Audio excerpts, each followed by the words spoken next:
Assalamualaikum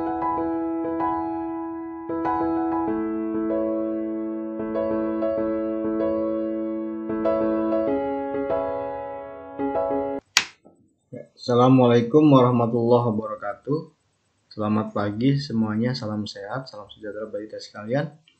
Ya, pada sesi ini kita akan lebih fokus tentang pembagian jasa pelayanan dengan metode proporsi ya. Setelah pertemuan sebelumnya kita membahas tentang metode konversi dalam pembagian jasa pelayanan di rumah sakit.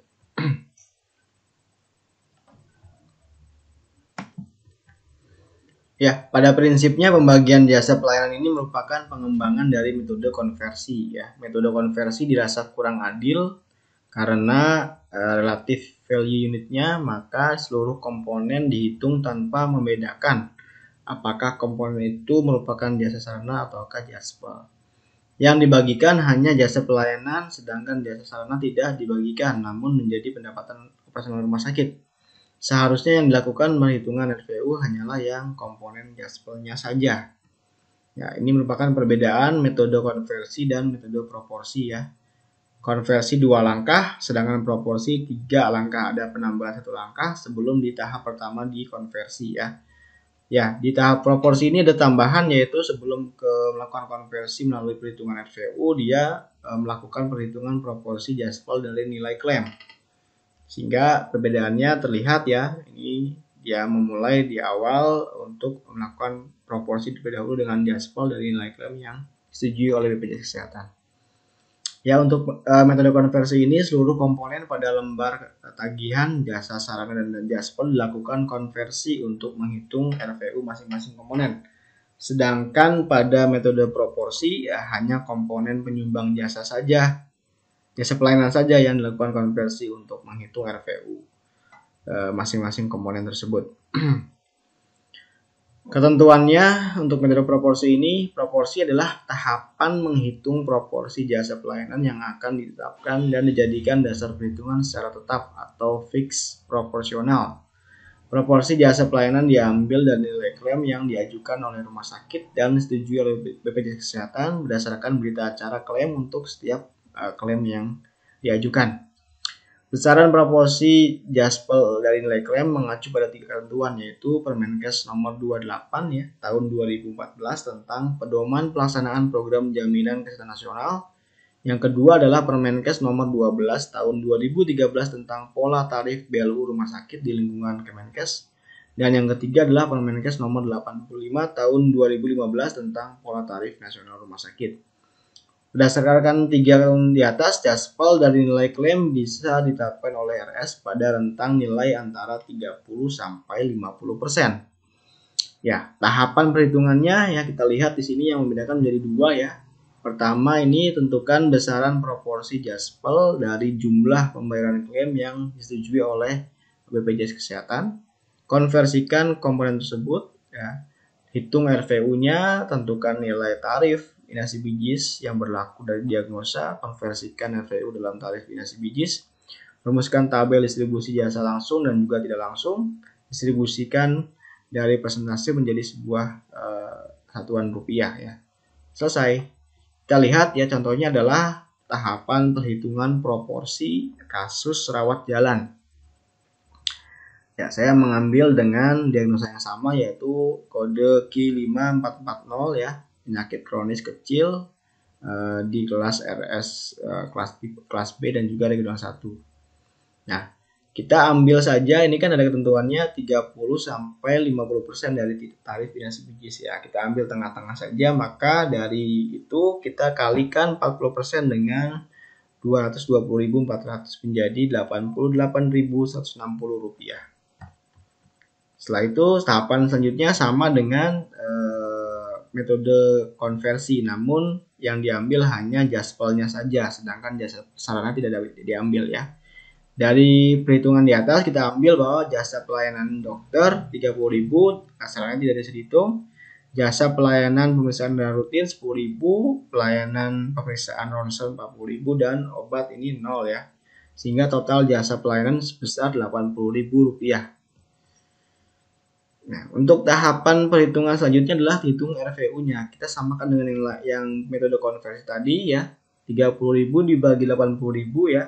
Untuk ketemu RVU-nya, dan untuk dapat persentasenya dikalikan dengan 100%, sehingga 37,50%, 12,50, 50%, dan 0%, sehingga RVU-nya harus 1 dijumlahkan dan persentasenya harus 100%.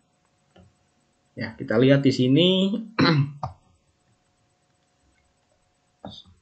Ya, ini konversi yang kedua, yaitu kita lihat 4 komponen ini ya. Untuk jasa pelayanan dokter, darah rutin, ronsen, dan juga obat. Nah, ini sudah didapatkan RVU-nya adalah 37,50 untuk pemeriksaan dokter ya. Kita kalikan dengan tarif inasi bijis yang sudah dikali dengan 40% ya. Jadi 37,50% dikalikan dengan 88,160 rupiah. Didapatkan hasil Rp33.060. Dan rutin Rp11.020 dan ronsen toraks sebesar Rp44.080. Sehingga didapatkan ya porsinya adalah Rp88.000, totalnya Rp160 ya, sama dengan ini. Ya, ini juga sama dengan metode konversi tadi. Ini tabelnya ya untuk jasa langsung dan juga jasa tidak langsung ya. Di sini kita ambil lalu kita masukkan ke sini. Ini juga sama, saya ambil dari metode konversi ya. Untuk pemeriksaan dokter berapa persen ya, JL pelaksananya, JL asistennya, JL siswa, dan juga JL pegawainya. Di sini terlihat, dikalikan saja ya. Kita dari ini kan Rp33.60 ya, dikalikan dengan 45%, jadi didapatkan Rp14.877. Sampai nanti ke toraks ya, sampai hasil didapatkan ya, jumlahnya sekian untuk tiap-tiap dari mulai pelaksana, asisten maupun struktural dan juga pegawai. Ya, keunggulan metode proporsi sesuai dengan Permenkes nomor 28 tahun 2014 tentang Manlak JKN.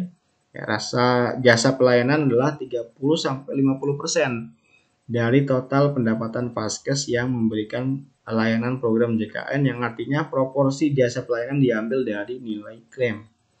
Metode proporsi lebih adil karena yang diadu hanya sesama komponen jasa pelayanan saja ya, tidak memakai jasa sarana. Biaya sarana tidak dilakukan konversi, akan tetapi langsung masuk menjadi pendapatan operasional rumah sakit yang digunakan untuk operasional dan maintenance serta investasi dari rumah sakit tersebut.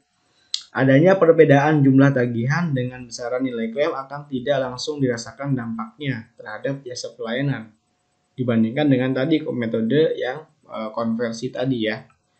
Kelemahannya apa? Ya, ini obat dan BHP meskipun tidak terkena konversi, namun karena pengambilan proporsi jaspel dilakukan terlebih dahulu, sehingga porsi obat dan BHP seolah-olah hanya mendapatkan sisa ya dari pengambilan jasa pelayanan. Jadi beda dengan yang tadi konversi, dia sudah dibagi dulu ya antara sarana dan juga jaspel. Kalau ini langsung jaspelnya saja, makanya akan seolah-olah mendapatkan sisa dari pengambilan jasa pelayanan.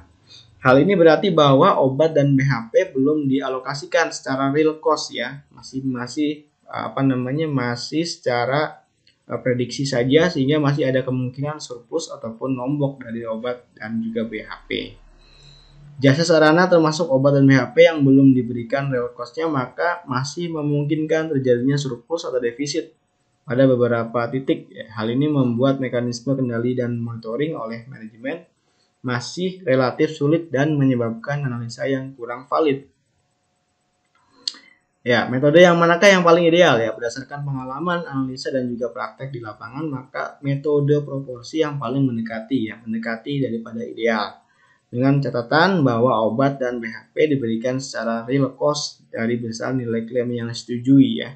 Sehingga manajemen harus membuat sebuah dashboard ya untuk dapat memonitor dan juga melihat pergerakan dari tiap-tiap komponen tersebut. Contohnya seperti ini ya, porsi jasa pelayanan atau jaspel 1.434.960 untuk yang rawat inap ya. Obat dan BHP dia dipatok 1.200.000 ya. Porsi biaya sarana sekian 952.4440, real biaya sarana realnya berapa ya, serta surplus defisitnya ya, seperti itu. Jadi nanti manajemen harus dapat memonitor kira-kira Bila obatnya sudah mendekati limit, maka akan diberitahu atau sebelumnya akan diberitahu kepada pelaksanaan seperti itu. Ya, demikian pertemuan pada hari ini. Kurang lebihnya mohon maaf. Assalamualaikum warahmatullahi wabarakatuh.